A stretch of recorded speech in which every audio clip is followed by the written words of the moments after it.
Hello everyone, this is shiny and welcome back to new mini vlog. আজ আমরা চলে এসেছি ব্যারাকপুরের অন্নপূর্ণা মন্দির, যেটি কিন্তু একদম অবিকল দক্ষিণেশ্বরের মন্দিরের মতোই দেখতে। আর এই মন্দিরের একটা বিশেষত্ব হলো কি এখানে কিন্তু মায়ের ভোগ পাওয়া যায়। আর আজকে আমরা চলে এসেছি জায়গাটা এক্সপিরিয়েন্স করতে, সাথে তোমাদেরকেও সুন্দর একটা জায়গার সন্ধান দিতে।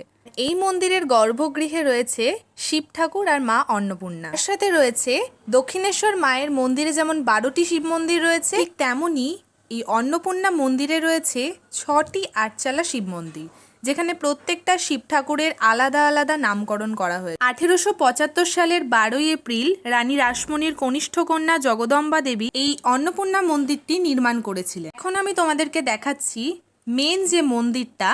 এই সামনের যে গেটটা দেখছো, এখান থেকে তোমরা মা অন্নপূর্ণার এবং শিব ঠাকুরের দর্শন পাবে। আর সামনের যেটা দেখছো, এটা হচ্ছে নাট মন্দির, যেখানে অনেক ভক্তবৃন্দ অপেক্ষা করে আছে মায়ের ভোগ আরতি দর্শন করার জন্য। কিছুক্ষণের মধ্যেই মায়ের ভোগ আরতি শুরু হয়ে যাবে। তার আগে আমরা দিয়ে দিলাম একটু মায়ের পুজো, আর তারপরই এখন শুরু হয়ে গেল মায়ের ভোগ আরতি। সামনেই দেখতে পাচ্ছ রয়েছে অন্নপূর্ণা মন্দিরের অফিস ঘর। এখান থেকে প্রতিদিন ভোগের কুপন দেওয়া হয় সকাল 10টা থেকে 11:30 পর্যন্ত।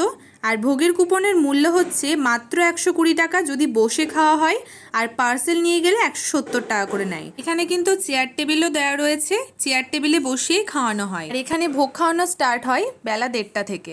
আমরাও এখানে এসে মায়ের ভোগের কুপন কেটে নিয়েছি, আর এখন আমরা খেতেও বসে পড়েছি। এবার তোমাদের দেখাবো মায়ের ভোগে কি কি দেওয়া হয়। প্রথমেই দেওয়া হয়েছে মায়ের ভোগের সবথেকে স্পেশাল পোলাও। তারপর দেওয়া হয়েছে এখানে অন্নভোগ, অন্নভোগের সাথে দেওয়া হয়েছে শুক্তো বড়ি দিয়ে করা। আর তারপর এখানে দেওয়া হয়েছে ডাল, তারপর আলু পটলের তরকারি, আর সবশেষে চাটনি, পাঁপড়, পায়েস আর রসগোল্লা। আজকের দিনটা কিন্তু আমরা প্রত্যেকেই খুব সুন্দর করে কাটালাম। এখন যাচ্ছি বাড়ির দিকে। So that's it for today. ভিডিওটা ভালো লেগে থাকলে do like, share, comment and subscribe.